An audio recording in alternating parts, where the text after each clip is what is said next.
द्रविडं त्वमेव त्वमेव सर्वं मम देव देवा। श्री गर्ग संहिता के विश्वजित खंड का 24वां अध्याय, यादव सेना और यक्ष सेना का घोर युद्ध। श्री नारद जी कहते हैं, राजन, अस्त्र शस्त्रों की वर्षा से वहां अंधकार छा जाने पर महाबली मणिग्रीव ने बाणों द्वारा वैरी वाहिनी का उसी प्रकार विध्वंस आरंभ किया जैसे कोई कटु वचनों द्वारा मित्रता का नाश करे। मणिग्रीव के बाण समूहों से शत विक्षत हो हाथी, घोड़े, रथ और पैदल सैनिक आंधी के उखाड़े हुए वृक्षों की भांति धराशायी होने लगे। उस समय श्री कृष्ण और सत्यभामा के बलवान पुत्र चंद्रभानु ने 5 बाण मारकर मणिग्रीव के कोदंड को खंडित कर दिया तथा 10 बाणों से उसके रथ का छेदन करके बलवान चंद्रभानु घन के समान गर्जना करने लगे। यह देख मणिग्रीव ने भी चंद्रभानु पर अपनी शक्ति चलाई। मैथिल वे शक्ति संपूर्ण दिशाओं को प्रकाशित करती हुई बड़ी भारी उल्का के समान आई, परंतु चंद्रभानु ने खेल सा करते हुए उसे बाएं हाथ से पकड़ लिया। उन्होंने उसी शक्ति के द्वारा सम्रांगण में महाबली मणिग्रीव को घायल कर दिया। तत्पश्चात महाबली चंद्रभानु उस रणभूमि में पुनः गर्जना करने लगे। उस प्रहार से मणिग्रीव मूर्छित होकर पृथ्वी पर गिर पड़े। तब नलकूबर की प्रेरणा से असुरों ने बाणों का जाल सा बिछाकर चंद्रभानु को उसी प्रकार आच्छादित कर दिया जैसे बादल वर्षा काल के सूर्य को ढक देते हैं। तब श्री कृष्ण पुत्र दीप्तिमान खड्ग हाथ में लेकर बड़े वेग से यक्षों की सेना में इस प्रकार घुस गए मानो सूर्य ने कुहासे के भीतर प्रवेश किया हो। उनके खड्ग प्रहार से कितने ही यक्षों के 2-2 टुकड़े हो गए, कितने ही मस्तक, पैर, कंधे, बाहें, हाथ, कान और ओठ छिन्न भिन्न हो जाने के कारण युद्ध में पृथ्वी पर गिर पड़े। किरीट, कुंडल और शिरस्त्राणों सहित उनके कटे हुए विभत्स मस्तक रक्त की धारा बहा रहे थे और उनसे ढकी हुई रणभूमि महामारी सी जान पड़ती थी। मरने से बचे हुए घायल यक्ष भय से विहल होकर भाग गए। मिथिलेश्वर, उस समय यक्ष सैनिकों में हाहाकार मच गया।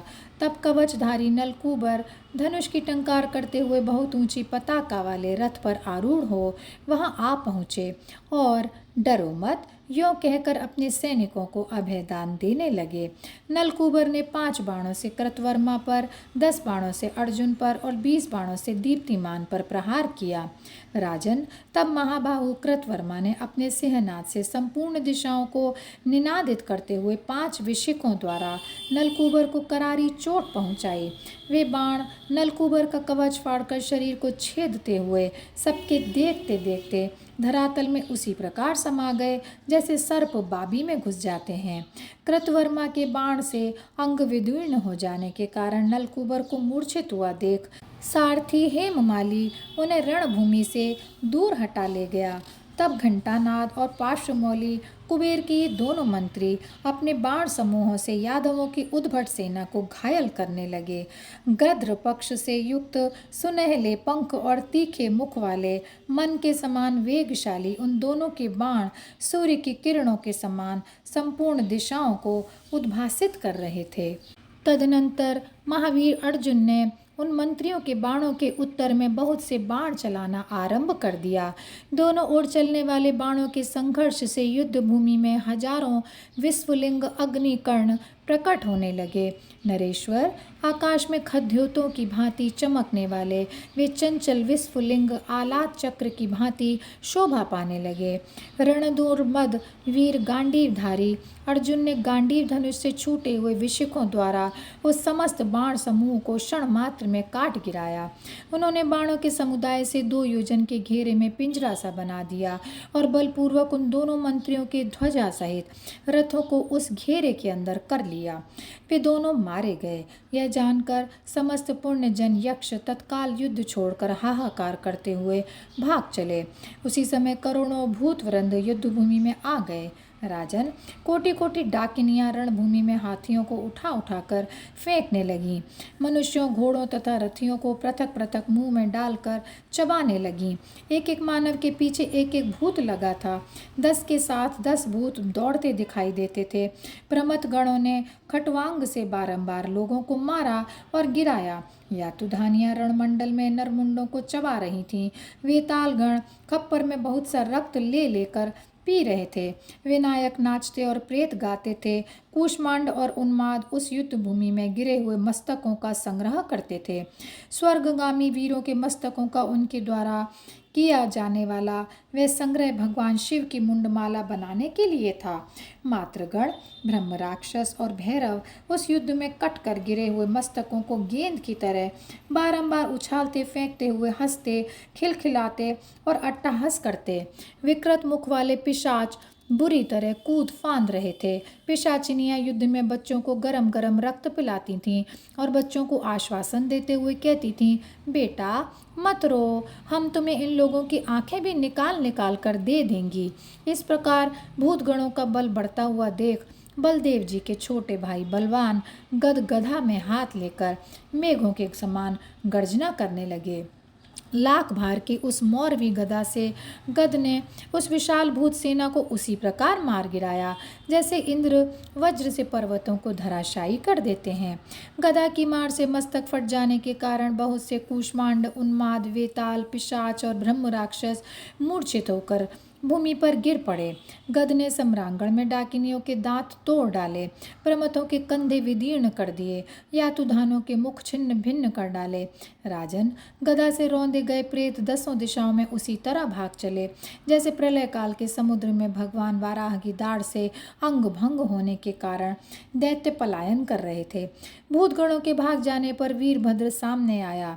उस बलवान भूतनाथ ने बलदेव के छोटे भाई गद को गदा से मारा। गद ने उसकी गदा को अपनी गदा पर रोक लिया और फिर अपनी गदा उसके ऊपर चलाई।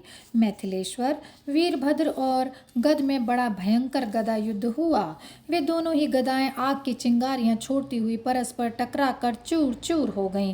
फिर एक दूसरे को ललकारते हुए उन दोनों में मल्ल युद्ध छिड़ गया। वे भुजाओं, घुटनों और पैरों के आघात से पर्वतों को गिराते हुए लड़ने लगे। वीरभद्र ने बलपूर्वक करवीर पर्वत को उखाड़ कर अट्टहास करते हुए उसको गद के ऊपर फेंका। गद ने उस पर्वत को पकड़ लिया और फिर उसी के ऊपर उसे दे मारा। तब बलवान वीरभद्र ने वीरवर गद को पकड़कर बड़े वेग से आकाश में लाख योजन दूर फेंक दिया। वहां से भूमि पर गिरने पर गद के मन में कुछ व्याकुलता हो गई। फिर महाबली गद ने वीरभद्र को भी उठा लिया और वेग से घुमाकर शीघ्र ही उसे भी लाख योजन दूर फेंक दिया। वीरभद्र कैलाश पर्वत के शिखर पर जा गिरा। गदा के प्रहार से तो वह पीड़ित था ही, अतः 2 घड़ी तक मूर्छा में पड़ा रहा। तदनंतर शक्ति उठाए स्वामी कार्तिकेय बड़े वेग से युद्ध भूमि में पहुंच गए। उन्होंने अनिरुद्ध और सांब को लक्ष्य करके शीघ्र ही अपनी शक्ति चलाई। अनिरुद्ध के रथ का भेदन कर सांब को घायल करके उनके रथ को भी तोड़ती हुई वह शक्ति उस युद्ध भूमि में सहस्त्रों हाथियों, रथों और लाखों वीरों को मारकर 10 दिशाओं में चमकती और कड़कती हुई बिजली की तरह फुफकारती सर्पिणी के समान भूमि में समा गई। तब क्रोध से भरे महाबाहु जाम्बती कुमार सांब ने प्रत्यंचा का घोष करते हुए तरकस से एक बाण निकाला। वह बाण एक होता हुआ भी तरकस से बाहर निकलते ही 10 हो गया। धनुष पर रखते समय 100 और खींचते समय उसने सहस्त्र रूप धारण कर लिया। छूटते समय उस बाण के लाख रूप हो गए और लक्ष्यों तक पहुँचते पहुँचते उसने कोटि रूप धारण कर लिए। इस प्रकार उस अनेक रूपधारी विशिक ने शिखी मोर और शिखी वाहन स्वामी कार्तिकेय को घायल करके सम्रांगण में कोटि कोटि वीरों को विदीर्ण कर डाला। कार्तिकेय के शत विक्षत होने और कुछ व्याकुल चित्त हो जाने पर चूहे पर चढ़े हुए गणेश्वर गजानन वहां आ पहुँचे। उनके कुंभ स्थल पर गोमूत्र, सिंदूर और कस्तूरी के द्वारा विचित्र पत्र रचना की गई थी। उनका सुंदर वक्र तुंड कुमकुम से आलिप्त था। सिंदूर पूर्ण कपोलों के कारण उनकी बड़ी मनोहर आभा दिखाई देती थी। कानों का उज्ज्वल वर्ण मानो कपूर की धूल से धवलित किया गया था। उनके कपोलों पर बहती हुई मद धारा से जिनके अंग विहल हो रहे थे, वे मतवाले भ्रमर उनके चंचल कर्ण तालों से आहत हो गुंजारव करते हुए मानो संगीत, ताल और वासंतिक राग की सृष्टि कर रहे थे। उन मधुपों से सेवित भाल चंद्रधारी गणपति अनुभव शोभा पा रहे थे। उनकी अंग कांति बाल रवि के समान अरुणोज्ज्वल थी। उनकी बाहों में निर्मल अंगद, गले में हेम निर्मित हार और हंसली थी तथा मस्तक पर धारण किए हुए मुकुट की किरणों के द्वारा वे सब ओर से दीप्तिमान दिखाई देते थे। वे चूहे पर विराजमान थे। उनके मुख में एक ही दांत था। गजाकार भव्य मूर्ति शोभा पा रही थी। उन्होंने हाथों में पाश, अंकुश, कमल और कुठार समूह धारण कर रखे थे। उनका कद ऊंचा था। उनकी 4 भुजाएं थीं। वे घोर संग्राम में प्रवृत्त थे। किन्हीं शस्त्रधारियों को सूंड में लपेटकर अपने अंकुश की मार से उनका कचूमर निकाल देते थे। अनेक धार वाले फर से वे समस्त शस्त्रधारियों का संहार करते हुए वे परशुराम जी के समान जान पड़ते थे। पैदल वीरों, हाथियों, घोड़ों तथा रथ समूहों से युक्त चतुरंगिणी सेना को धराशायी करके रथ सहित सांब को पकड़कर वे युद्ध स्थल से दूर फेंक रहे थे। उन्हें देखकर यादव गणों सहित प्रद्युम्न के मन में बड़ा विस्मय हुआ। उन्होंने अपने परम बुद्धिमान पुत्र अनिरुद्ध से यह उत्तम बात कही और यहीं पर यह अध्याय समाप्त होता है। जय श्री कृष्णा, जय श्री कृष्णा, जय श्री कृष्णा।